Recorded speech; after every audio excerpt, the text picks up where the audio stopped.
is it ever possible, do you think, to spot when passion, which is obviously what happened here, turns to obsession and a former lover turns into a threat? Well, I've had a jealous boyfriend in the past to the point it turned out to be obsessive. It would start like I would be sitting in the car and he'd be putting petrol and he'd be like, are you looking at that man over there? Even though I wasn't. So it got to the point that even if I was in like a petrol station, I'll just be looking straight, because if he saw me looking anywhere, he'd accuse me of looking at someone. My mum and that hated him, and then he'd rip my clothes up, cut them up. Then my mum used to have to pick me up like in a towel or something. She'd be like, just leave him, blah, blah, blah. But then he'd say sorry, then I'd go back, because I got into a rut of just only knowing him and nobody else, to the point my mum called the police, and that you know, I had to call it a day then. Yeah. But it's only till I met someone else that it was easier for me to get him out of my life, because you get in a rut, you sort of get brainwashed by them. It's always how they say sorry, you think, oh yeah, they won't do it again. But, you know, you can be jealous, but there's healthy jealous and there's an obsessive illness and that's jealousy. obviously a relationship that you were in. Obviously, one of the reasons they've been saying, you know, in the headlines, bunny boiler and fatal attraction and all this sort of thing, because it's so remnant of that story, which is basically a man has an affair with someone outside of, you know, his relationship, calls it off, but she won't take no for an answer. I think it's terrible. I mean, I'm same with you. I was in a relationship. It's just sent terrible shivers down my spine, because it's a terrifying thing to be locked in. And people say to you, don't they, why don't you get out? Yeah. Well, it ain't as easy as that. And I'm sure people sitting at home will go, no, it's not. Because once you're in that relationship, the fear and the self-hatred is so awful that you begin to think you're the one that's at fault here. And that you deserve it. It's all down to you, and you deserve to be hit. You deserve to do. I had a terrible relationship, and it was so bad that I was terrified. I remember one, for instance, I had lots of times like this. I was on stage in a play, and I turned to the wings, and he was suddenly in the wings.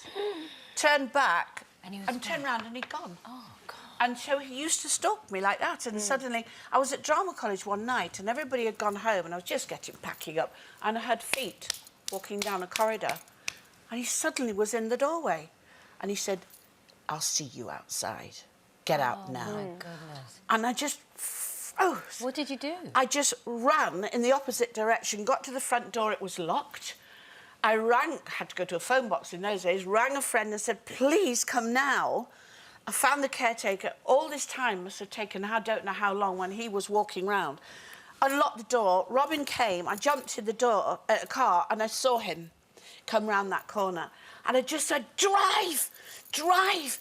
And he drove, and I just saw him like that. And I knew that he wanted to kill me. Oh, I really knew. If he'd have caught me that night, he'd have done something really... And you can't... It's getting out of it. I did get out of it eventually. But until the day this man died, I've had a shadow over my shoulder, always, on here, thinking... Just in case. Just one day I was walking through the road and I thought...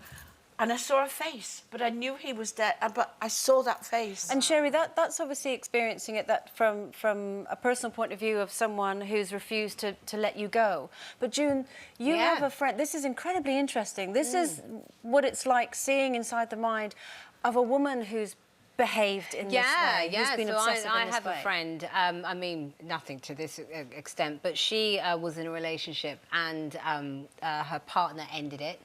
And it was the most bizarre thing. I mean, this is like a really sane, brilliant, fantastic, sensible, wonderful woman, but she had become so in love and obsessed with this man.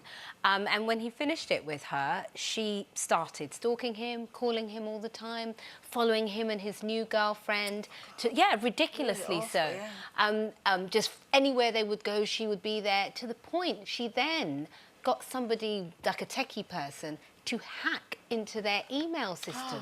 So she would be able to see everything that they were doing and where they were. And the weirdest thing, when we all found out, we were like, what have you done? What are you doing? What are you thinking? She couldn't see it because she was so in love. And I do think that there is something when somebody sort of triggers you and sort of pushes your buttons that can send you off the scale, as it were, and make you do things that you ordinarily wouldn't do. And I don't think that's being in love. I think that's like... Being obsessive. It's an addiction. It's an addiction. So many men and women out there, and the only advice I can give them is, because I've been in that rut, don't think of the excuses why you have to stay. Don't feel you have to stay. It doesn't matter how many times they say sorry or cry. Just get out of it. You'll feel so much better. I know it's hard. Forget it. Once you're down, you can only go up. And you are right. You're absolutely right. But that is different to someone that you've broken off a relationship with who can't handle the rejection. If you've enjoyed that, then why not click here for more? And don't forget to subscribe by clicking here so that you never miss out on the best Loose Women moments.